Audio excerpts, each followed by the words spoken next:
Tonight. Well, we're on budget overload this week, and on top of all the fiscal news, we witnessed a battle over teacher tenure and redistricting reform. So, who else to put a nice bow on all of this than the reporters who spent the week covering it all? It's Reporter Roundtable time, and here they are. Casey Seiler is the state editor for the Albany Times-Union, and Rick Carlin is a political reporter for that paper. Across the desk, we have Yancey Roy. He is the Capitol Bureau Chief for Newsday. Gentlemen, thank you very much. Thank you. Good to see you all. I think I want to start with LIFO and the LIFO fight, which is the last in, first out. It is the teacher tenure battle, who gets laid off first, who gets laid off last. And what I find interesting on this is I wonder if it's because that Andrew Cuomo is all of a sudden talking about, we are not Wisconsin, and we are very pro-labor, which I think that some people in NYSET and maybe CSEA and PEF don't agree with. Well, you know, what's interesting is the Senate passed a bill that would repeal the rules of LIFO, and 10 minutes, 15 minutes afterwards, Governor Cuomo announced that he had a separate bill that would address teacher evaluations. It was not really a last in, first out bill, but it was an expansion of the current program. I think that politically what's interesting there is it's almost as if he was trying to make a statement to the unions in a way that I'm not like Chris Christie. I'm not going after unions or Governor Walker in Wisconsin. I'm not going after unions on ideological grounds. I'm going after unions at times on fiscal grounds because we've got this massive deficit. We need to cut school spending, but I'm not going to go after a core issue that you hold dear. Collective bargaining. Collective bargaining. Yeah. There may be a calculation there too, because at the same time in the Assembly, Sheldon Silver, the leader there, was saying, well, we're not really going to take up this LIFO, and you could see Cuomo sort of riding to the rescue. Well, I have a plan, almost as the mediator, if you will, between the two sides. Which isn't a role that he's taken up to this point. No. And what was interesting was the press release that came out, as Yancey said, just a couple of minutes after the Senate vote, was much more expansive and made it seem as if the legislation was going to actually address LIFO. And then when the bill language came out several hours later, hours after I think we had all probably gone home, the bill language, as Mayor Bloomberg's office pointed out the next day, said nothing about addressing employment law, and that created this kind of skirmish between Bloomberg and Cuomo. And the LIFO was at the heart of it, because under LIFO, the senior teachers get to stay. And in New York City, if they have big budget cuts,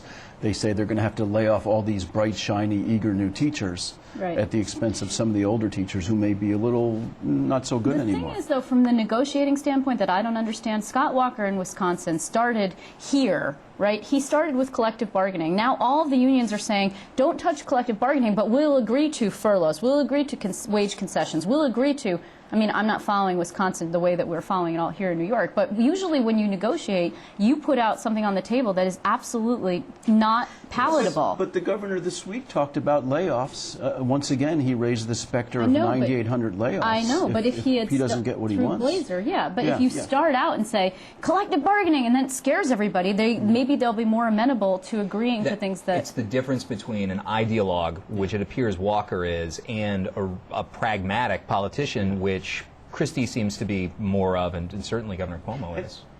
Cuomo is a Democrat, Walker is a Republican, and there have been some columns on this. If Cuomo has aspirations to the White House, he can only go so far, maybe, in angering the base, the Democratic base. Well, to that point, though, millionaire's tax. I mean, if you really agree with that, then the liberals are shouting for it. Assembly Speaker Sheldon Silver one day said he thought it would never pass, and it's essentially dead, and then the next day says he's going to put it in his budget. Well, keep in mind exactly sort of how he delineated that. He said that that they're going to put it in their budget resolution. That's the Democrat-led Assembly. He's going to put it in their budget resolution.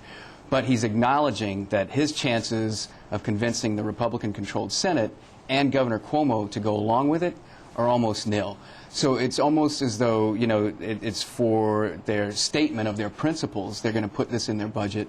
But the likelihood of it ever becoming law, at least this year, he's almost acknowledged, you know, it's a very uphill battle for that. Yeah, even though if they dangle enough school aid to the Long Island lawmakers, maybe they'll relent and be able to tell their constituents, look at how much more school aid I'm bringing in return for this tax. True enough, but the tough thing for the governor is that he's almost put himself into a box on this. He has unequivocally said, I'm not going for it.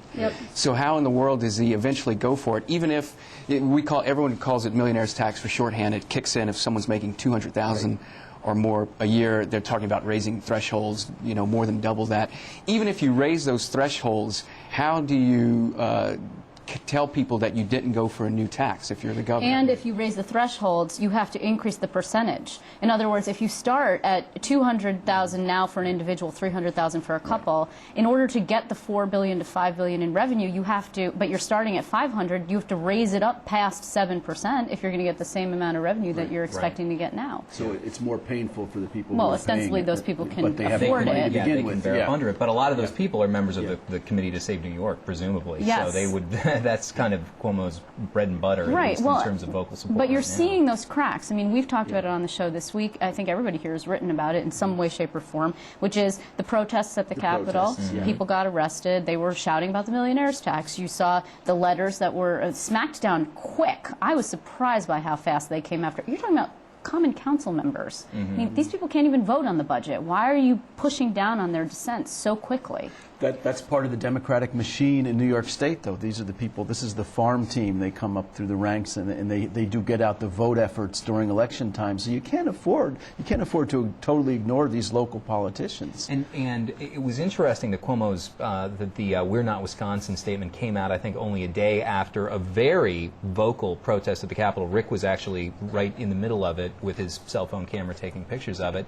And the day before, there were crowds at the Capitol on Lobby Day, the likes of which I've never seen before in my 3 years down there. You had people backed up about a third of the way up most of them union members, right? Unions, librarians, pretty much Poverty every groups also, progressive group was during the represented. protest, yeah. LGBT community was there as well. Yeah, that's right. protesting cuts to But we're not even healthcare. talking about that, right? I mean, those areas where you talk about like ideology, like gay marriage, for example, might enable the governor to get back those progressive credentials eventually, Right. if in fact he pushes. And another thing pushes is, hard for that, those contract negotiations are just starting with CSEA and PEF now, and they say through Howard Glazer, as you mentioned, the director of operations, we're already prepping for layoffs.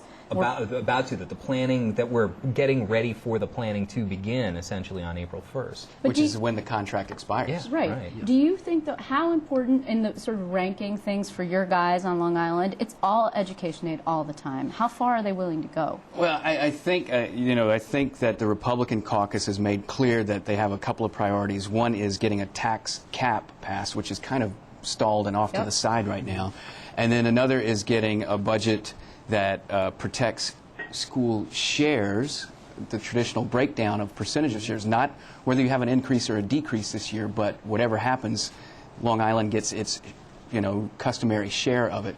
And then the other part of the Republican caucus in the Senate is looking at upstate prisons and some other protection issues there. I think that those are what's going to be key to them and what they're going to consider success in the outcome of the budget. Right. None of that has anything to do with redistricting.